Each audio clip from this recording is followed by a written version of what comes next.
Now let's take a look at user input variables. So user input variables are ones where you're actually asking the user for something that you're going to need to run your skill. So we actually saw that earlier with our chart this skill. When I click on this, it's going to ask me what type of chart do I want, and then giving me the opportunity to put in some additional instructions.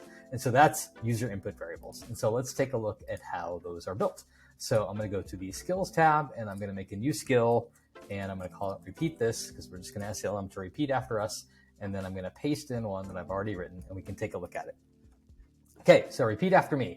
Name your name. So it's going to ask me in the user interface what my name is, and these double curly braces here are what indicate that it's a user input variable, that it should ask me for that.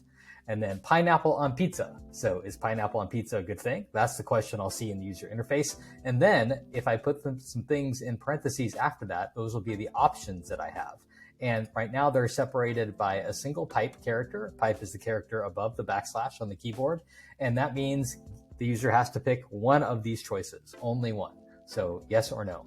And then similarly with favorite pizza place, what's your favorite pizza place? It's going to ask me. Again, I have to pick only one of these because there's only a single pipe separating them. And then what are your favorite toppings? And now in this case, there's two pipes separating each of the options.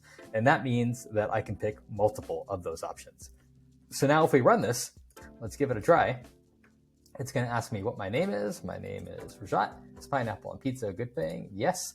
My favorite pizza place actually is Blaze because I can't eat cheese and I can get a great cheeseless pizza at Blaze. And I'm going to pick a couple of these and I'm going to hit OK. And then there we go. My name, pineapple on pizza, Blaze, and my favorite toppings all repeated back after to me. So this shows you how you can put user input variables in your skills in order to solicit input from the user. And of course, you can mix user input variables and page variables together in the same skill. That's exactly what the chart this skill does.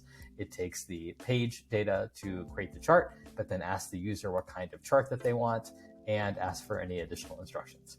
So if you have any questions, let us know. Otherwise, try it out and let us know how it goes. Thanks.